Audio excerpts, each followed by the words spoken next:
Hello dear student. Chapter Simple Harmonic Motion and Wave से related numerical number 3 given statement है a second pendulum is a pendulum with a period of 2 seconds. How long must a second pendulum be on the earth and moon? What is the frequency of the second pendulum at earth and moon? Dear student, numerical के given statement में कह रहे हैं कि एक second pendulum है हमारे पास जिसके लिए टाइम पीरियड है 2 सेकंड। इसकी लेंथ हमें अर्थ पे भी डिटरमाइन करनी है और मून पे भी डिटरमाइन करनी है।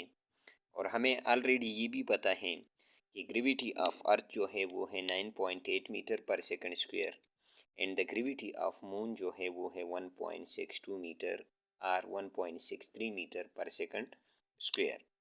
तो हमें एक सिंपल पेंडुलम, फॉर एग्जांपल ये एक सिंपल पेंडुलम है, ये लेंथ है पेंडुलम की L और M इसकी मास है।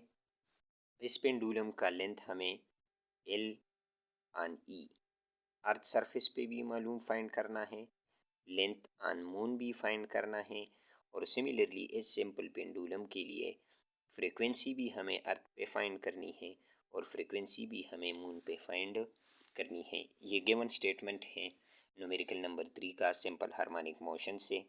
तो डियर स्टूडेंट, गिवन डेटा की तरफ मूव करते हैं। इस सिंपल पेंडुलम के लिए जो गिवन टाइम है वो है 2 सेकंड। ग्रेविटी ऑफ अर्थ जो है वो है 9.8 मीटर पर second square. Gravity of moon जो है हमारे पास वो है 1.63 मीटर पर सेकंड स्क्वायर। तो ये तो गिवन डेटा था। जो हमें रिक्वायर करके डिटरमाइन करना है, जो फाइंड करना है, वो है इस पेंडुलम का length on earth, length on moon, frequency on earth and frequency on the moon. तो dear student, given simple pendulum के लिए हमें लेंथ फाइंड करना है on the earth surface, length हमें डिटरमाइन करनी है मून सरफेस पे भी। सिमिलरली इसकी फ्रीक्वेंसी हमें अर्थ पे भी फाइंड करनी है और फ्रीक्वेंसी ऑन द मून भी फाइंड करनी है। तो डियर स्टूडेंट, फर्स्ट हम मूव करते हैं कैलकुलेशन में। ग्रेविटी के लिए टाइम पीरियड, फ्रीक्वेंसी और लेंथ डिटरमाइन करने के लिए हमें फर्स्ट मूव करना है इस सिंपल पेंडुलम के लिए on the earth surface, a part की तरफ मूव करते हैं। तो हमें पता है सिंपल पेंडुलम का टाइम पीरियड हमारे पास इक्वल होता है T equals to 2 pi under root L divided by G। यानी ये इक्वेशन सिंपल पेंडुलम के लिए जब हम टाइम पीरियड फाइंड करते हैं तो ये रिलेशन है। ये सिमिलरली ये रिलेशन मून सरफेस पे भी होगा और अर्थ सरफेस पे भी होगा। तो डियर स्टूडेंट, हमें पता है टाइम ऑलरेडी गिवन है हमारे पास, पाई कांस्टेंट है, g gravity on the earth surface भी हमें गिवन है, कांस्टेंट वैल्यू है 9.8 मीटर पर सेकंड स्क्वायर। एल डिटरमाइन करना है, तो एल डिटरमाइन करने के लिए बोथ साइड हमने स्क्वायर ले लिया। तो टी के ऊपर स्क्वायर आ गया, जी के ऊपर अंडर रूट था वो कट गया, एल इस साइड पे आ गया और 2 का स्क्वायर 4 और पाई का स्क्वायर ये आ गया। तो सबसे पहले हमने gravity on the earth surface जो ऑलरेडी गिवन है 9.8 मीटर पर second, time period 2 second given है। हमें लेंथ फाइंड करना है इस सिंपल पेंडुलम के लिए अर्थ सरफेस पे। तो ये रिलेशन यूज़ करके इससे हमने एल फाइंड कर लिया।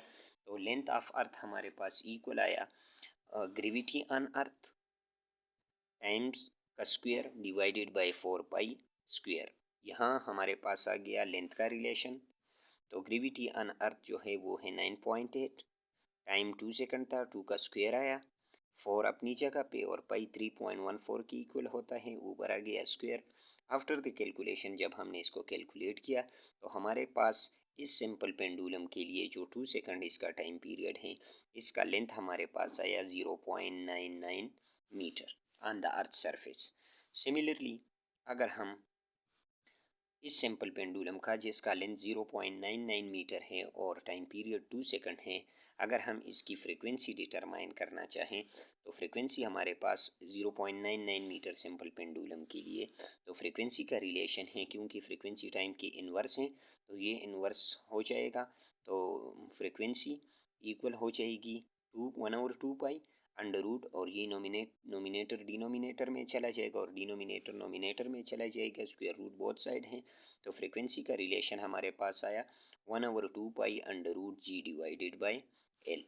तो ग्रेविटी ऑफ अर्थ हमारे पास है 9.8, लेंथ हमने यहाँ जो फाइंड की 0.99 मीटर, टू अपनी जगह पे और multiplied by 5 3.14। After the calculation जब हमने इसको सॉल्व किया तो आफ्टर द रिजोल्यूशन हमारे पास आया फ्रीक्वेंसी सिंपल पेंडुलम के लिए जिसकी लेंथ है 0.99 metre on the earth surface. तो फ्रीक्वेंसी इस सिंपल पेंडुलम के लिए ऑन द अर्थ सरफेस आ गई 0.50 हर्ट्ज। तो डियर स्टूडेंट मूव करते हैं इसी सिंपल पेंडुलम के लिए अब मून सरफेस पे जाके टाइम पीरियड डिटरमाइन करते हैं। टाइम पीरियड का फार्मूला यूज़ किया T equals to 2 pi under root L divided by g. तो सबसे पहले इस रिलेशन में मून के on the surface of moon अगर इस सिंपल पेंडुलम को हम रीड आउट करते हैं, जिस तरह हमने अर्थ सरफेस पे लेंथ फाइंड किया इसी तरह हमने इस फार्मूले को जो लेंथ अर्थ पे हमने डिटरमाइन किया था उसी फार्मूले को यूज़ करके लेंथ ऑफ मून हमारे पास आ जाएगा gravity on moon T square divided by 4 pi square. यानी इस इक्वेशन को बोथ साइड स्क्वायर लेके इससे हमने लेंथ ऑफ मून डिटरमाइन करना है। Length of moon of the simple pendulum on the moon surface find करना है जिसको मैंने LM से डिनोट किया है। ग्रेविटी हमारे पास आ गई 1.62 और 1.63, ये ग्रेविटी है on the moon surface. Time period 2 था, 2 का स्क्वायर हो गया, 4 अपनी जगह पे और पाई का स्क्वायर 3.14। आफ्टर द कैलकुलेशन हमारे पास लेंथ ऑन द मून आ गया ऑफ द सिंपल पेंडुलम की, वो है 0.16 मीटर। तो dear student 2 second simple 2 second जो गिवन था टाइम पीरियड इस सिंपल पेंडुलम के लिए, तो इसका लेंथ मून सरफेस पे होगा 0.16 मीटर और इस सिंपल पेंडुलम का लेंथ होगा अर्थ सरफेस पे 0.99 मीटर।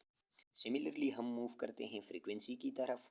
इस रिलेशन क्योंकि टाइम पीरियड और फ्रीक्वेंसी इन्वर्स रिलेशन है, तो इस इक्वेशन को जब हमने यहाँ यूज़ किया तो frequency on the moon surface इसका रिलेशन आया 1.2 by under root G divided by LM। तो यहाँ 1 अपनी जगह पे, 2 भी अपनी जगह पे, पाई की जगह वैल्यू पुट की 3.14, gravity on the moon surface है 1.63 और लेंथ यहाँ हमने डिटरमाइन की उसको यहाँ यूज़ करके। तो इस सिंपल पेंडुलम की जिसकी लेंथ 0.16 मीटर है ऑन द मून सरफेस, इसकी फ्रीक्वेंसी हमारे पास आ गई 0.50 हर्ट्ज।